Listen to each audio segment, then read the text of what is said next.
Hey guys, I've collected an insane amount of topics that we need to discuss because of this trailer, and I don't know how many of these points you have already heard from other YouTubers, but 40 points, starting with Sandal's prophecy from Dragon Age 2, seems pretty interesting to spend your time to.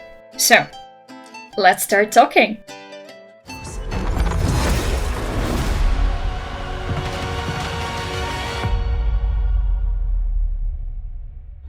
One day the magic will come back. All of it. Everyone will be just like they were. The shadows will part, and the skies will open wide. Huh? What's this? When he rises, everyone will see. By the ancestors, what's gotten into you, my boy? Enchantment? That's more like it. From this episode, we can see that Sandal actually spoke of Solus way before the Inquisition was released. This is an insane plotting that goes way back. So, what we can say is that Harding glows with blue veins that look exactly like blue lyrium. I guess it's a confirmation that after Solus's ritual, the dwarves are able to reconnect with the Titans. Harding doesn't use magic that we know of, but she instead has something like a calling to the stone, or she uses her connection to Titans. I wonder if Dagna, who studied magic for so many years of her life and was forced to leave Orzammar and stop her relationship with her family. I wonder if she gets her magic. This is insane. This Sandal, my boy, I hope he will appear in the Veilguard. Also, Harding is beaten up. Who dared to hurt our pumpkin? Alrighty, now let's start from the beginning. The place that we see in the trailer, it is the Fade, like 100%. And this place is the spot where Solus held his ritual and where Rook stopped him. We can see all these different statues that actually resemble the circle of statues that Solus used for his rituals. This is for 100% the place in the Fade. I wonder what city is it, but I think it's Minrathous, and we can see Ghilanane in her epic posture witnessing the unraveling chaos. The city is burning, she's probably already doing some evil stuff to simple citizens, so we know that with Ghilanane in the picture, the chaos unravels. This is the red forest that we have already seen so many times in the concept art videos. With this captured elf, we see the first hints of body horror. I tried to kind of distinguish and understand what they were, these kind of circle-ish thingies. To me, they look like some variation of eggs. Maybe like a spider cocoons, I don't know, but it also could hint to a transformation of a female elf into a broodmother. And if they added broodmothers into the Veilguard, God, I already love this game. But let's not have high hopes, okay? But there is a possibility that it could be a broodmother. The other scene shows how Ghilanane and Algernon teleport somewhere from the void. So I actually think that this darkish purple place is the void that we have heard of so many times. The dragon in the corner shows that it's actually this dragon. I really think this is the dragon of Illyrium origin. I can't really say which of them that is, but it's none of our shapeshifters that we already know. Is it me, or do you also see some resemblance of Ghilanane's body and the Illyrium idol from Dragon Age 2?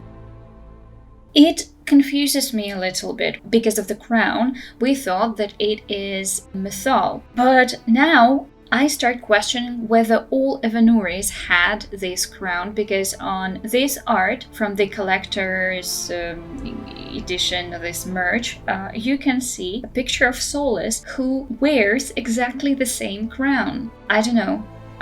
What do you guys think? Unfortunately, Varric is not in the trailer anymore, so there is one episode that we have already seen in the gameplay, and probably, more likely, that he actually is not alive. I want to hope that we will see him in the lighthouse wearing kind of variation as a ghost in the Fade, but probably we lost him. In this episode, we see a kind of a cocoon with a dude inside. My idea that he might be a merchant because of this carriage and all these chests, but the dragon doesn't attack us straight away. I don't know if he's a wild dragon or is it a variation of Morrigan, but I actually think it's just building up tension for players who meet a dragon for the first time.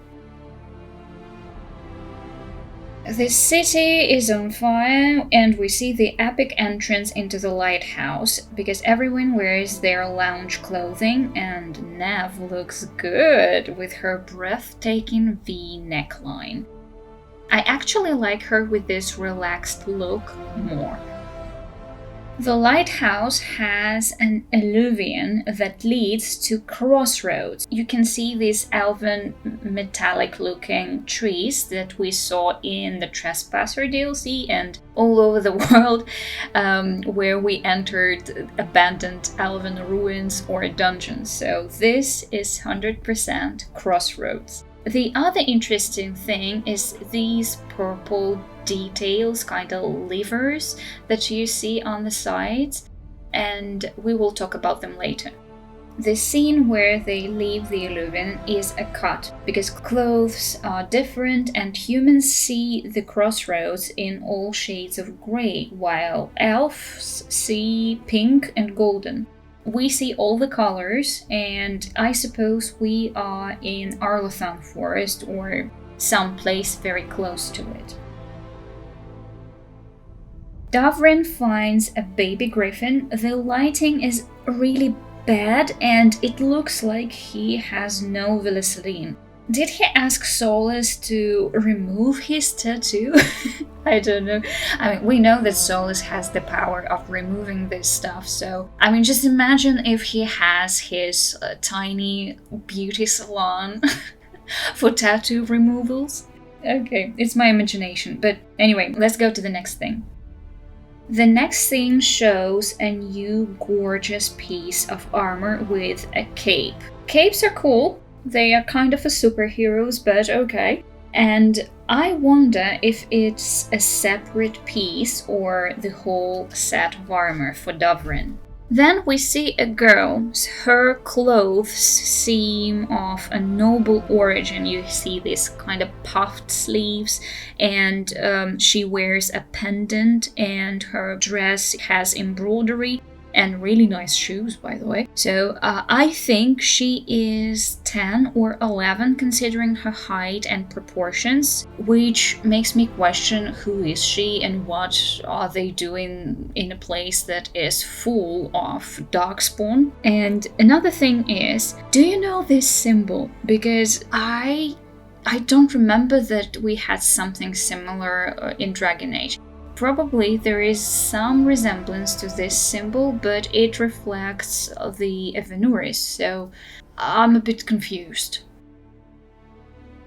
The baby griffin catches an undead. There is a high possibility that Davrin will be able to tank using his pet.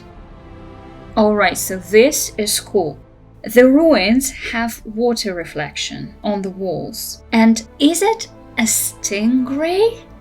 And a fish? I mean, these ruins are underwater, so I guess we are going to explore the underwater elven ruins. Probably we will have swimming as a new mechanics. Lucanus is a badass with glowy purple feathers, and we finally get a hint of blood, splatter, and gore. Wings look magical, and if we consult Dragon Age Inquisition, the purple magic was used by Dorian and his necromancy skills. We know that Emric uses green coloring with his spell, so I wonder if this purple skeletonish kinda wings with black shadows all around them are somehow connected to Dorian. Because Lucanus is a rogue, right? He can't use magic. Not really. The ancient elven ruins with the green source of energy. I think we will see some kind of an engine technology from the ancient elves, and it will be fueled by the Fate. And Belara will help us unravel its secrets. This artifact has some resemblance to this sign, which could be a coincidence, but it will connect the executors to an ancient elves, the theory that we have had for a long time. The 100% fact is that this artifact looks exactly the same as these ones that are located just by the Illuvian that the Veilguard has in their lighthouse. Probably they open doors, or maybe they open only Illuvians in this game, I don't know, but it's exciting. There will be no Dragon Age without dwarven ruins and deep roads. However, we see a fusion of two art designs, fine gold details in a heavy static frame. Could it be one of the 12 tykes that were used by Gillenane for her experiments? We know that Hormak is destroyed, but there are 11 more.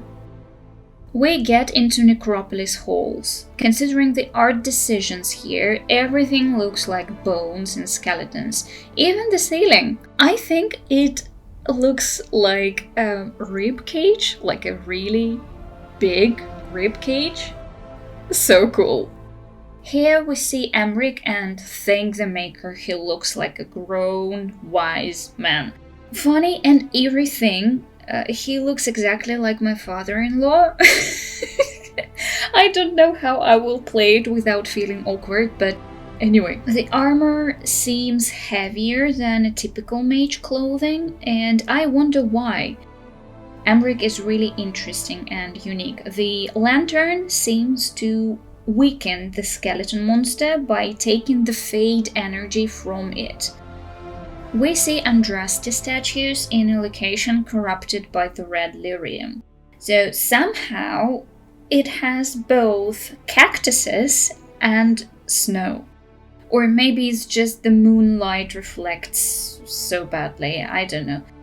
Here's another ruins, and I'm sure it's connected to the Grey Wardens on their mission.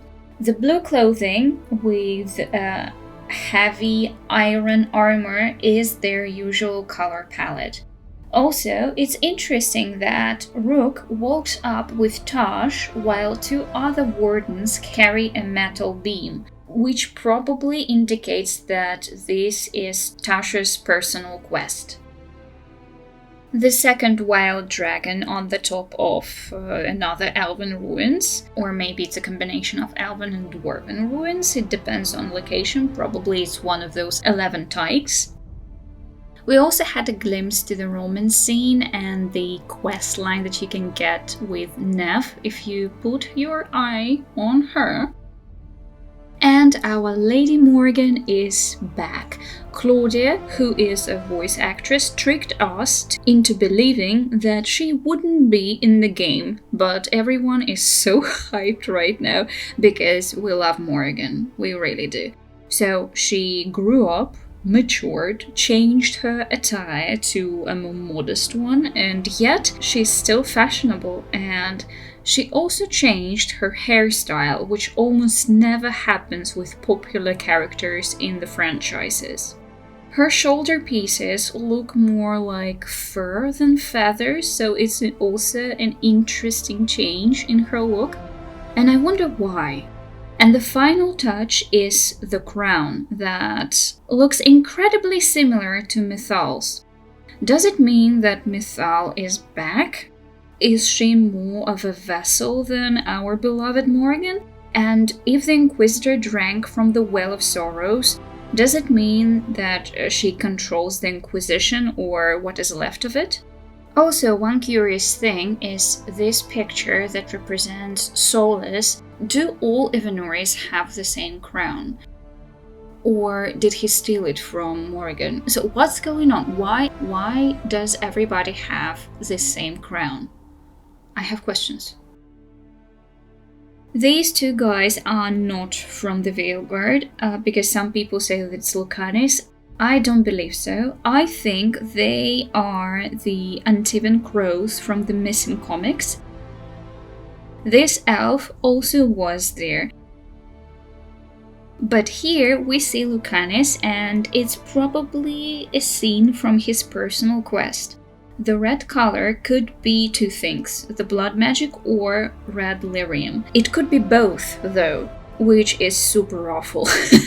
And Neff's personal quest is also somehow connected to this topic. Manfred the Skeleton and Emric's personal assistant has junk in his trunk.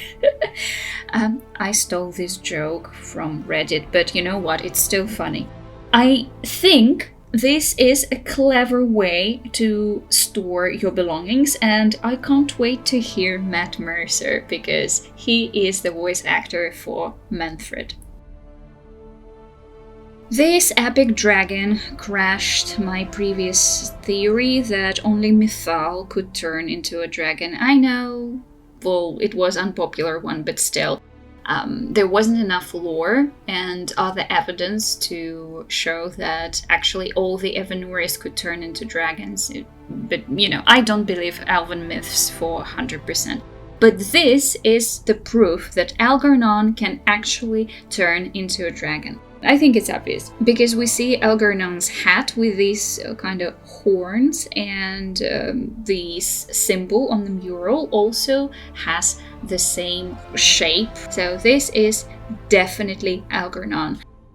The two lyrium dragons, though, are interesting to inspect, so I have a theory. Wait.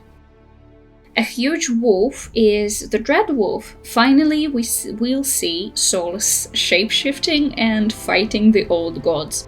From the looks of it, this is happening in the burning city, and the lanterns and the windows look similar in Minrathous, while ugly-looking tentacles, or whatever it is, try to capture the Dread Wolf. The origin of these moving entities is quite interesting. I think Ghilanane will do something while she is running wild in the real world, and she will probably infect or corrupt some organic nature, maybe, I don't know, plants. So it's very interesting what these things are. The two dragons are either undead and were magically resurrected, or they are no more but a version of lyrium or stone golems. But who made them? That's a good question. Rook looks disappointed, throwing his broken sword to the table, while Dovrin wears his superhero cape. It's cool armor. No, I really like it. Very textured, very shiny. Also, we have a teasing hint that finishing animations are back in the game.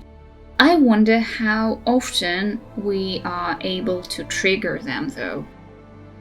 This explosion happened over Gillanane's moveless body. I doubt they added the actual death of one of the Evanuris, so this is the scene of her almost dying, and this glowing shows the magic that surrounds her. So why does Rook want to come closer? I have no idea. Maybe to finish her properly, or maybe because she's reviving and this is a part of her soul that is shattered. I don't know, but still, it's a very interesting hint.